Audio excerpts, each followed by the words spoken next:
राजस्थान की सरकार तुष्टिकरण की राजनीति के ऊपर चलती है और जिस तरीके से सरकार के बिना इशारे पे कोई भी प्रशासनिक अधिकारी इस प्रकार का निर्णय नहीं ले सकता।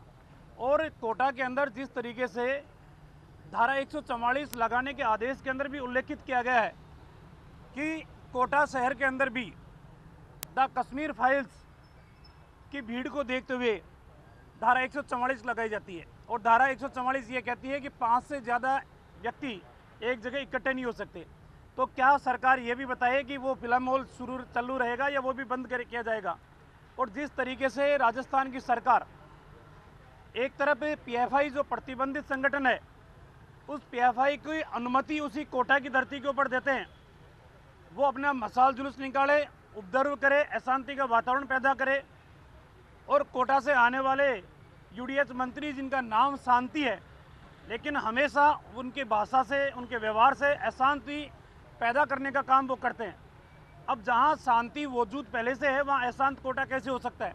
तो राजस्थान की सरकार को सोचना चाहिए कि जन भावनाओं के विरुद्ध जाकर आप जो निर्णय कर रहे हो वक्त आने के ऊपर ये जन भावनाएं आपके विरुद्ध खड़ी रहेगी। और इतिहास के पन्नों में इस बात का साक्ष्य है कि समय रहते तत्कालीन समय में 5 लाख हिंदू परिवार कश्मीरी पंडित जिनको बेदखल किया गया, तत्कालीन सत्तासीन लोगों ने उनको रोकने की कोई कार्रवाई नहीं की। जो आतंकी गतिविधियाँ थी उनके ऊपर अंकुश लगाने का कोई कठोर कार्रवाई नहीं करी और हिंदू पलायन करते रहे, उनके साथ उत्पीड़न होता रहा और सरकार मूक दर्शक बन के देखती रही। सर, धौलपुर वाले प्रकरण में अब एसपी ने साफ किया है कि महिला के साथ दुष्कर्म नहीं हुआ है, और जबकि पहले जो मामला दर्ज हुआ दुष्कर्म का, इससे पहले अलवर वाले मामले में भी ऐसी करा। तो ये क्या हो गया? प्रेशर बढ़ता है तो दुष्कर्म गायब हो जाता है। राजस्थान की सरकार अगर सरकार को कटघरे में खड़ा करने वाले कोई भी अपराध होता है उस अपराध से बचने का काम करती है। अलवर के अंदर भी कई मोड़ इस पुलिस इन्वेस्टिगेशन के अंदर आए। पहले कहा कि दुष्कर्म हुआ है, दुष्कर्म के आधार के ऊपर ही उसको जयपुर रेफर किया गया। तत्कालीन समय के परिजनों को बुलाकर भी बात की गई थी, उनको भी ये कहा था कि सामूहिक दुष्कर्म है बच्चे के साथ, जो बच्ची के चाचा को अब पुलिस ने अवगत कराया। फिर पुलिस कहती है कि यह दुर्घटना है।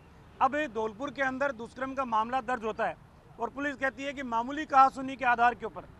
अलवर के अंदर ही एक नाबालिग स्कूल की बच्चियों के साथ शिक्षक शोषण करता है, मुकदमा दर्ज होता है।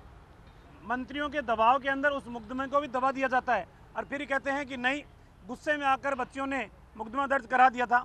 तो राजस्थान के अंदर अपनी सरकार की साख बचाने के लिए हकीकत के अंदर जो मुकदमे दर्ज कर रहे हैं या जो घटनाएं हकीकत की घटित हो रही है उन घटनाओं को भी उजागर होने में सरकार दबाने की कोशिश कर रही है, उजागर नहीं होने दे रही। भारतीय जनता पार्टी ने कल भी इस मामले को विधानसभा में उठाने का प्रयास किया था लेकिन स्पीकर महोदय ने कहा कि वो एनएचआई की सड़क है और एनएचआई का निर्माण है, इसलिए सदन में नहीं उठाया जा सकता।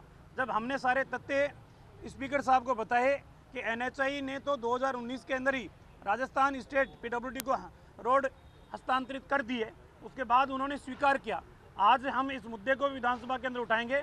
सरकार कम से कम माफ़ी तो जनता से मांगे कि हाँ हमारी एजेंसी से गलती हुई है, आगे इसकी पुनरावृत्ति नहीं होगी। लेकिन सरकार को ये कहने में भी शर्म महसूस हो रही है।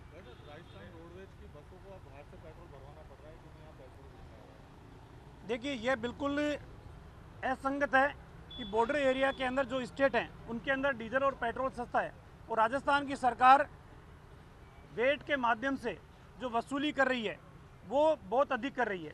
तो राजस्थान की सरकार को सोचना चाहिए, ज़्यादा भी नहीं है तो बॉर्डर एरिया के जितने भी ज़िले हैं उन ज़िलों के अंदर तो कम से कम दरें कम करें ताकि जो ब्लैक के अंदर डीजल और पेट्रोल की खपत हो रही है या जिस तरीके से अवैध परिवहन इनका हो रहा है उसके ऊपर भी रोक लगे।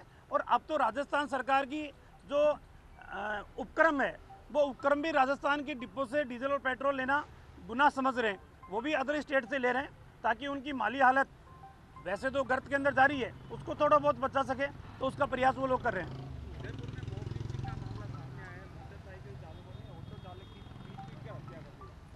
देखिए, मैंने कल भी एक बात कही थी, जब तक आप अपराधियों में डर पैदा नहीं करोगे और हकदार व्यक्ति को सम्मान नहीं दोगे, और उत्तर प्रदेश के चुनाव में कानून व्यवस्था एक बहुत बड़ा मुद्दा था। ज़्यादा नहीं तो 10 से 15% लोगों ने सिर्फ योगी जी की सरकार को मतदान इसी नाम पे दिया है कि कानून व्यवस्था इन्होंने अच्छी की है। राजस्थान के अंदर बिगड़ती हुई कानून व्यवस्था है और बिगड़ती हुई कानून व्यवस्था को सुधारने का काम सरकार नहीं कर रही, पुलिस महकमा भी नहीं कर रहा। आप राजनीतिक चश्मे से पदस्थापन दोगे, वोट बैंक की राजनीति के आधार के ऊपर पदस्थापन दोगे, योग्य व्यक्तियों को आप नॉन फील्ड के अंदर रखोगे और ऐसे लोगों को आप फील्ड में तैनात करने का काम करोगे जो आपकी सरकार के लिए वोट बटोरने का काम करें, तो मेरे ख्याल से इन अपराधों के ऊपर अंकुश नहीं लग सकता। आपको एक पैमाना तय करना पड़ेगा कि गुनहगार कोई भी व्यक्ति हो, किसी भी पार्टी से संबंध रखने वाला हो, उसके खिलाफ कार्रवाई हमें करनी है और वो कानून के दायरे में करनी है, तो अपराधों के ऊपर अंकुश लग सकता है।